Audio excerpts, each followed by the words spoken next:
এরপরে প্রশ্ন হলো, কথিত আছে বাম চোখ লাফালে বিপদ আসে, ইসলামের কোনো ভিত্তি আছে কি? বাম চোখ লাফালে কি আসে? বিপদ আসে। এর কোনো ভিত্তি আছে কিনা? ভাইরে, আপনাদের বাম চোখ লাফায় মাঝে মধ্যে? আমার তো প্রায় লাফায়। কই, আমি তো দেখি না যে বাম চোখ লাফানোর পর কোনো বিপদ আসছে। যদি কখনো কারোর বাম চোখ লাফানোর পরে বিপদ আসে, যদি কোনো বিপদ আসে, তো বুঝতে হবে এটা চোখ না লাফাইলেও আসতো, ডান চোখ লাফাইলেও আসতো, শরীর গোটাটা লাফাইলেও আসতো। বুঝতে পারছেন কথা? মুসলমান কখনো এই সমস্ত আলতু ফালতু কথা বিশ্বাস করতে পারে না যেটার কোনো ভিত্তি নাই, না বৈজ্ঞানিক কোনো ভিত্তি আছে, গবেষণা দ্বারা প্রমাণিত, না কোরআন হাদিস দ্বারা প্রমাণিত। এরকম ফালতু কুসংস্কারে বিশ্বাসী কোনো মুসলমান হতে পারে না। বাম চোখটা একটু লাফাচ্ছে, বলে রে কোন বিপদ আসে রে। বিপদ তো তোমার ইমান আমল যাচ্ছে, ইসলাম সম্পর্কে কুসংস্কারের জন্য বিশ্বাস নিয়ে তুমি মরতেছো, এটাই তো বড় বিপদ। অতএব চোখ যদি বামটা লাফায়, চোখরে বলবেন আরো জোরে লাফা, কিচ্ছু হবে না ইনশাআল্লাহ। কথা বুঝতে পারছেন? অনেকে আছে এই মাসআলাটা জানে এবং প্রশ্ন করে, হুজুর মাসালা জানে যে এই চোখ লাফালে কিচ্ছু হবে না, বিপদ এবং সুখ এই সবগুলো দেওয়ার একমাত্র মালিক কে? আল্লাহ। এরকম কোন আলামত আল্লাহ বলেন নাই আমাকে, আমি মন গড়া কেন বলবে? মাসআলা জানে ঠিকই, তারপরে যখন বাম চোখটা একটু লাফায় তখন ভয় হয় ভিতরে, আছে না নাই? অনেকে প্রশ্ন করে যে হুজুর এই ভয় হয় কেন? এই ভয় হয় এজন্য ইমান দুর্বল। আমি বলি তখন চোখেরে বলবেন চোখ আরো দুমসে লাফাইতে থাক, আমার কোনো টেনশন নেই। এরপর যদি কোনো বিপদ আসেও নিজেরে বলবেন যে অবশ্যই এই বিপদ আমার কপালে আগে থেকে লেখা ছিল তাই আসছে, চোখের লাফানোর সাথে এর কোনো সম্পর্ক নাই। চোখ তোমার 14 গোষ্ঠী সহ একসাথে নাচতে থাকে, কোনো কিছু হবে না আমার ইনশাআল্লাহ। আল্লাহ তাআলা আমাদেরকে সমস্ত কুসংস্কার থেকে বেঁচে থাকার তৌফিক দান করুন। রাসূল সাল্লাল্লাহু আলাইহি সাল্লামের নামাজের সালাম ফিরিয়ে কি সাথে সাথে হাত তুলে দোয়া করতেন নাকি অন্য কিছু পড়তেন? ভাই, রাসূল আকরাম সাল্লাল্লাহু আলাইহি সাল্লাম সালাম ফেরানোর পর ইস্তেগফার করতেন, আস্তাগফিরুল্লাহ আস্তাগফিরুল্লাহ আস্তাগফিরুল্লাহ। বিভিন্ন হাদিসে আসছে তিনি দোয়া পড়তেন, জিকির করতেন, আল্লাহুম্মা আনতাস সালাম ওয়া মিনকাস সালাম তাবারাকতা ইয়া যাল জালালি ওয়াল ইকরাম। বুখারীর এক হাদিস দ্বারা বোঝা যায়, যথাসময় আব্দুল্লাহ ইবনে আব্বাস রাদিয়াল্লাহু বর্ণনা করেছেন যে নবীজি সাল্লাল্লাহু আলাইহি ওয়াসাল্লাম নামাজ শেষ হতে বুঝতাম তাকবীর দ্বারা, আল্লাহু আকবার দ্বারা। আমি আজও পর্যন্ত কোনো হাদিস পাই নাই যে নবী করিম সাল্লাল্লাহু আলাইহি সাল্লাম সালাম ফেরানোর পর সাহাবীরা বলেছেন যে তিনি সালাম ফেরানোর পর আমাদের সবাইকে নিয়ে হাত তুলেছেন, আমরাও তার সাথে হাত তুলে আমিন আমিন বলতাম। এটা তিনি করতেন। কানান নবী সাল্লাল্লাহু আলাইহি সাল্লাম ইয়াফআল কাজা। নামাজ তো প্রকাশ্যে করার জিনিস, তিনি যদি জীবনে 2, 10 বার 20 বারও বলতেন তাইলে অন্তত 2-4 হাজার হাদিস আসতো, কারণ এত মানুষ দেখছে। অথচ নবীজি সাল্লাল্লাহু আলাইহি সাল্লাম নামাজের পরে কি দোয়া পড়তেন সেগুলোর ব্যাপারে বহু হাদিস আছে, কিন্তু তিনি সাথে সবাইকে নিয়ে এইভাবে আমাদের মতো ট্র্যাডিশনাল দোয়া করতেন বলে প্রমাণ পাওয়া আমি অন্তত পাই না। কেউ পাইলে দেখেন।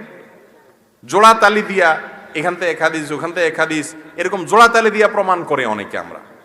নবী করিম সাল্লাল্লাহু আলাইহি সাল্লাম নামাজের পরে কি করেছেন, কি আমল করেছেন সেটা হাদিসে পরিষ্কার। যদি সেটা করে থাকেন অবশ্যই আসবে। কিন্তু মনে রাখবেন, নামাজের পরে দোয়া কবুল হয়। কোনো মানুষ সালাম ফেরানোর পর ফরজ নামাজের পর আল্লাহর কাছে চায়া দোয়া করতে পারে। দোয়া কবুলের খুব দারুণ একটা জায়গা, এটা করা ভালো। কিন্তু ওই যে সম্মিলিতভাবে করতে হবে, না করলে ইমাম সাহেবের চাকরি যাবে, এটা উচিত না, এটা অনুচিত, এটা ভুল। আবার কোন এলাকাতে এটা প্রচলিত আছে, সেখানে গিয়ে আপনি ভেজাল লাগাই দিলেন ফতোয়া দিয়া, বুঝানো ছাড়া, বিশ্লেষণ করা ছাড়া, সেটা আরেক ভুল। আল্লাহ তাআলা আমাদেরকে সব ভুল থেকে বেঁচে থাকার তৌফিক দান করুন। ছেলে বাপে বলল আমার ছেলে, সাথে সাথে ছেলে আমাকে বলল হুজুর আব্বু সামনে আছে, আব্বুকে বলেন আমাকে বিয়ে দিতে। বহু বলছি, কোনো কথা শুনে না। হুজুর আপনি জীবনে আপনার এভাবে পাবো কল্পনা করি নাই, এখন আপনি ধরেন আব্বুকে বুঝান। আমি চিন্তা করলাম সুবহানাল্লাহ, এই ছেলের কপালে আজকে বাড়িতে মায়ের কি পরিমাণ আছে আল্লাহ ভালো জানে, তবে সে সাহস করছে মাশাআল্লাহ। আমার মনে হচ্ছে ইসলামের বিধান অনুযায়ী আমার বিবাহ করা ফরজ, কিন্তু আমি স্টুডেন্ট, তাই মা বাবাকে বলতে পারছি না এখন আমার করণীয় কি। আপনার মা বাবাকে আমার কাছে নিয়ে আসেন, আমার কাছে নিয়ে আসেন। যদি আনতে পারেন কোনো মতে, ইনশাআল্লাহ চাচা চাচিকে আমি বুঝাই নেব, ইনশাআল্লাহ ইনশাআল্লাহ। আর আমার কাছে যদি নিতে পারেন কোনো ভালো আলেম যিনি বিবাহের ফজিলত বুঝে গুরুত্ব বুঝাতে পারে, চাচা চাচিকে বুঝাবে, তার কাছে ধরে নিয়ে যান মুরব্বীরে। বুঝতে পারছেন ভাইরা আমার? এই কথা আমি সবসময় বলি, সব জায়গায় বলি। আমার কথা না, নবী করিম সাল্লাল্লাহু আলাইহি সাল্লামের কথা। বিবাহ যদি দেরিতে করা হয় সমাজ অশান্তিতে ভরে যাবে। এরপরেও বাপ মারা বুঝতে চান না এগুলা। আমাদের যুবকরা জেনা করতে চায় না, হালাল সম্পর্ক রাখতে চায়, উপার্জন করে না। আমার কথা হলো, যে যুবকরা উপার্জন করে না এই অজুহাতে তাদের বাবা মা বিয়ে দেয় না যে নিজের পায়ে দাঁড়াও, মানে অনেক পয়সা করে কামাও, চাকরি টাকরি করো তারপরে বিয়ে করো। আমার কথা হলো, যুবক যদি বিবাহের উপযুক্ত হয়ে যায়, উপযুক্ত ভালো পাত্রী পাওয়া যায়, বিবাহের আগদটা করে দেন, মেয়ে মেয়ের বাড়ি থাকুক, ছেলে ছেলের বাড়ি থাকুক, একটা সম্পর্ক তৈরি হোক, হালাল সম্পর্ক। যেদিন উপার্জন করবে, চাকরি পাবে, ব্যবসা করবে, সেদিন সে মেয়েকে ঘরে তুলে এনে নিয়মতান্ত্রিক সংসার করবে, অন্তত সম্পর্কটা থাকুক। এমনিও সম্পর্ক করবে, হারাম সম্পর্ক করবে, তাহলে সেটা হালাল ভাবেই হোক, ঠিক না বে ঠিক? এটা যদি বাবা মারা বুঝেন তাহলে তো সমস্যার সমাধান হয়। আল্লাহ তাআলা আমাদের বাবা মা এবং চাচা চাচাদেরকে হেদায়েত দান করুন, বলুন আমিন। আমি একবার ঢাকায় কোন একটা প্রোগ্রামে ছিলাম, আমি অবাক হয়েছি।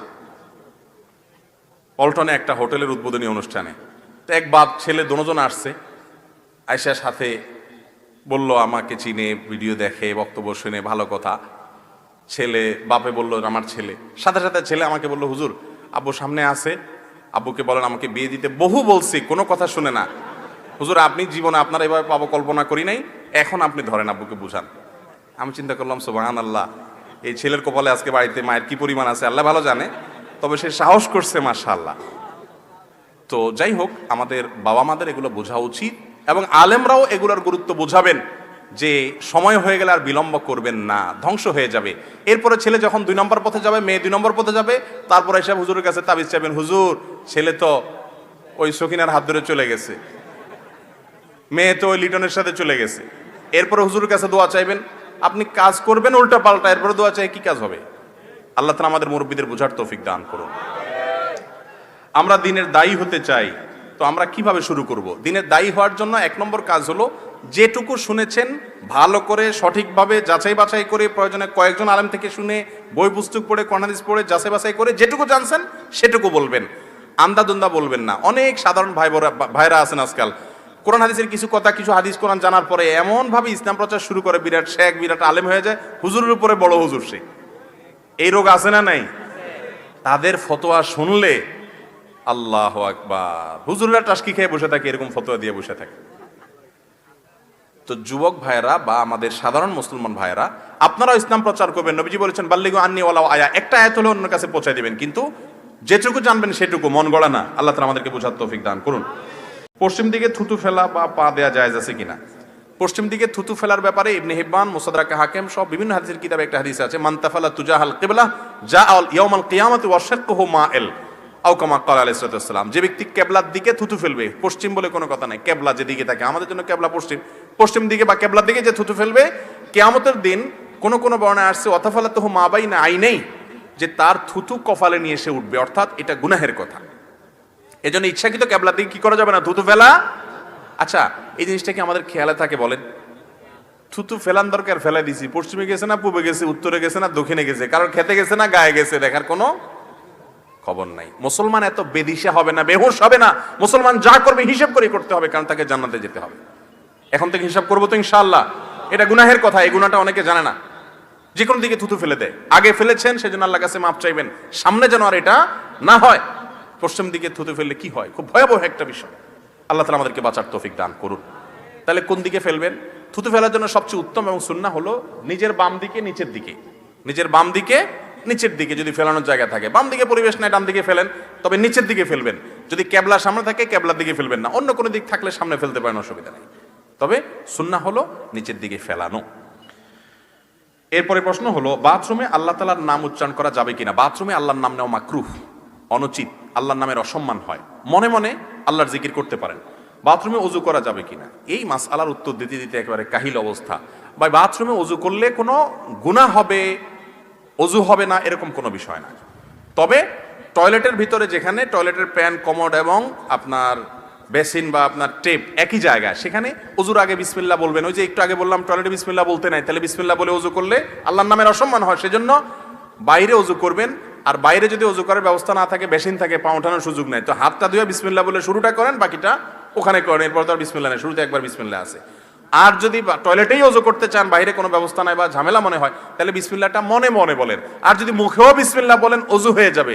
টয়লেটে ওযু করলে ওযু হবে না, এরকম কোনো মাসআলা নাই। এ বিষয়ে আমার একটা মাসআলা আছে, পুরোটা না শুনে অনেক সময় ভুলটা বুঝে বলে থাকেন যে আপনি বলছেন বাথরুমে ওযু করলে ওযু হবে না। আমি কোনোদিন এটা বলি নাই, পুরো জিনিসটা শুনতে হবে।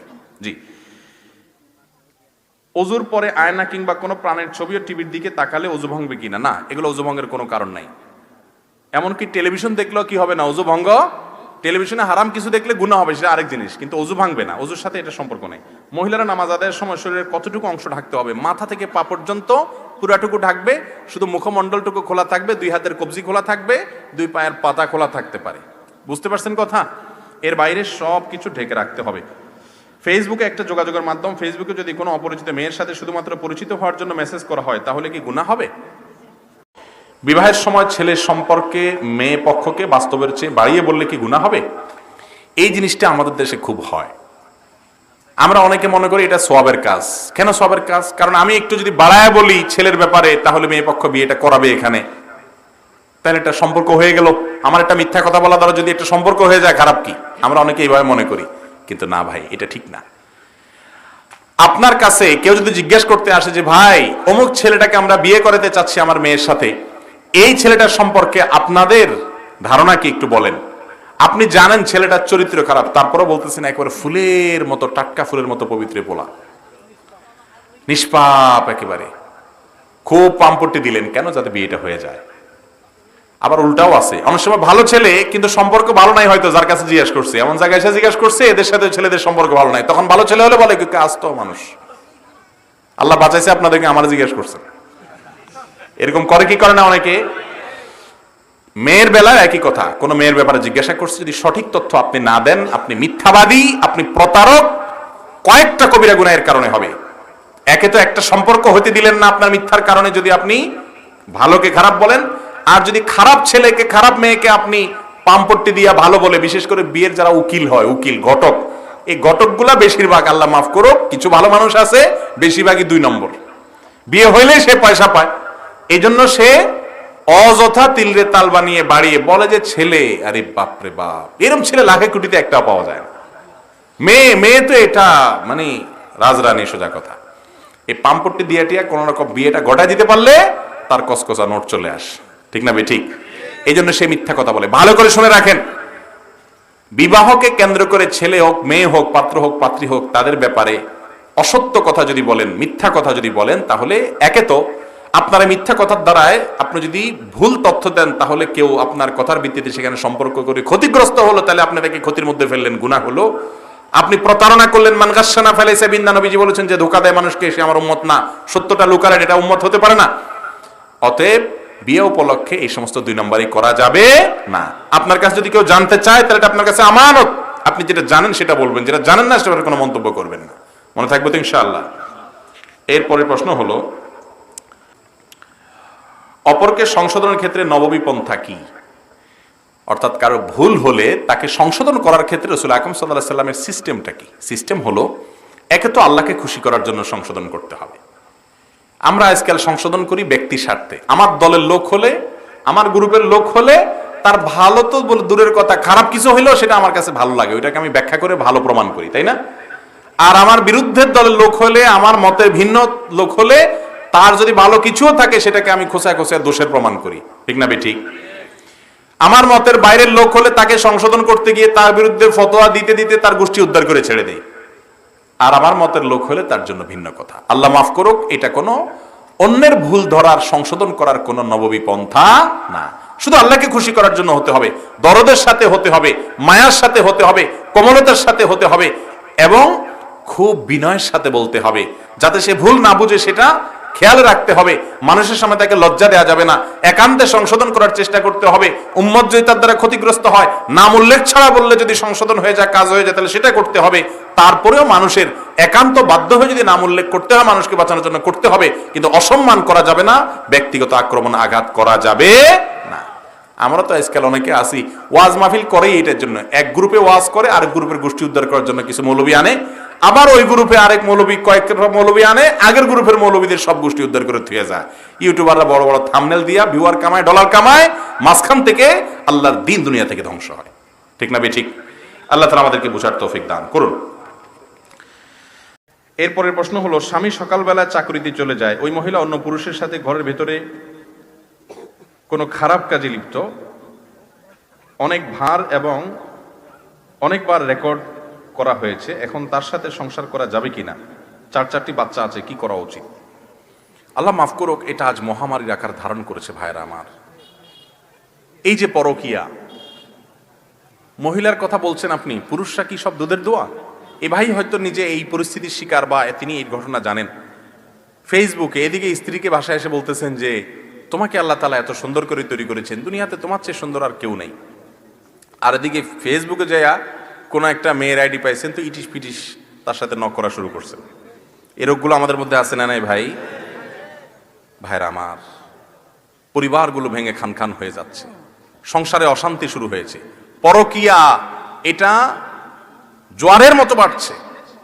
এই সবগুলো হচ্ছে এই জন্য জেনার পরিবেশ চতুর্দিক থেকে বিস্তার করা হচ্ছে, পর্দার বিধানকে লঙ্ঘন করা হচ্ছে। এটাই হলো এর একমাত্র কারণ। মূল মাসআলার উত্তর হলো, কোন স্বামীর কারোর স্ত্রী যদি জেনায় লিপ্ত হয় অথবা কোন স্ত্রীর স্বামী যদি জেনায় লিপ্ত হয়, শরীয়তের মাসআলা অনুযায়ী তাদের মধ্যে সম্পর্ক ভেঙে যায় না। কেউ জেনায় লিপ্ত হলে সে আল্লাহর কাছে অপরাধী হবে, তার পাপ হবে, তার গুনাহ হবে, তার শাস্তি হবে। এর কারণে বৈবাহিক সম্পর্ক কি হবে না? নষ্ট হবে না। তবে স্বামী বা স্ত্রী একজন জেনায় লিপ্ত হলে অন্যজনের উচিত তাকে জেনা থেকে সরায় আনার জন্য আপ্রাণ চেষ্টা করা। যদি তাতে কাজ না হয়, শাসন করা। তাতেও কাজ না হয়, মুরব্বীদের কাছে বিচার দিয়ে সমাধান চাওয়া। তাতেও যদি কাজ না হয়, তাহলে সেক্ষেত্রে তিনি চাইলে তার সাথে সম্পর্ক ছেদ করতে পারেন। একটা তালাক দিলেন, যদি তাদের সংশোধন হয় ভালো কথা, না হলে পরে আরেকটা তালাক দিলেন, তাতেও হয় না, ফাইনাল চূড়ান্ত তৃতীয় তালাক দিলেন, সম্পর্ক আর রাখলেন না। এই সুযোগ তার আছে। আর যদি তিনি এর সাথেই ঘর করে যায়, এ আশা করে যে আল্লাহ তাকে হয়তো কখনো সংশোধন করে দিবে, তো তাতে তাদের বৈবাহিক সম্পর্কের কোনো ক্ষতি হবে না। আর এমনি গণহারে গুনাহের কারণেও ইবাদতের স্বাদ কমে যায়। ইবাদতের স্বাদ কমার তৃতীয় কারণ হলো হারাম খানা। আজকাল খাবারের মধ্যে এত ভেজাল, আল্লাহ মাফ করুক। ইমাম সাহেব বেচারা যে বেতনটা পায়, ওয়াজ করে হুজুর যে হাদিয়া পায়, ওই হাদিয়াও দেখা গেল যে যেসব মানুষ দিছে টিছে, সুদখোর, ঘুষখোর, টিনচোর, গমচোর, ডাকাত, রাহাজানি করেন না, আইল ঠেলা মানুষ, 2 নম্বরে ইনকাম করা মানুষ, চাঁদাবাজ, মাস্তান, এক একজনের ইনকামে এক এক ভেজাল। আবার কেউ আছে এগুলো কিছু করেন, আপনারা খুব হাসতেছেন মনে মনে, হুজুর সব বাঁশ দিয়ে ফেলতেছে। আপনি নিজেও যে বাঁশ খাওয়ার লোক, আপনি বোনের হক দেন নাই, ফুফুর হক দেন নাই বাপের সম্পত্তিতে, তাহলে আপনিও হারামখোর, আমিও হারামখোর হয়ে যাব যদি এই কাজ করি। ঠিক না? আমি ঠিক? এই হারাম খাওয়ার কারণে ইবাদতে স্বাদ পাওয়া যায় না। 3টা জিনিস বললাম: চোখের জেনা থেকে বাঁচা, সকল গুনাহ থেকে বাঁচার চেষ্টাটা করতে থাকা, আর বিশেষভাবে আমি যা খাবো উপার্জন করব এটা যেন হারাম না হয়, এই দিকটা চেষ্টা করা। এই 3টা কাজ করেন, আল্লাহর কসম ইবাদতের স্বাদ এমন পাবেন আপনাকে ইবাদত থেকে গুলি করে কেউ সরাতে পারবে না।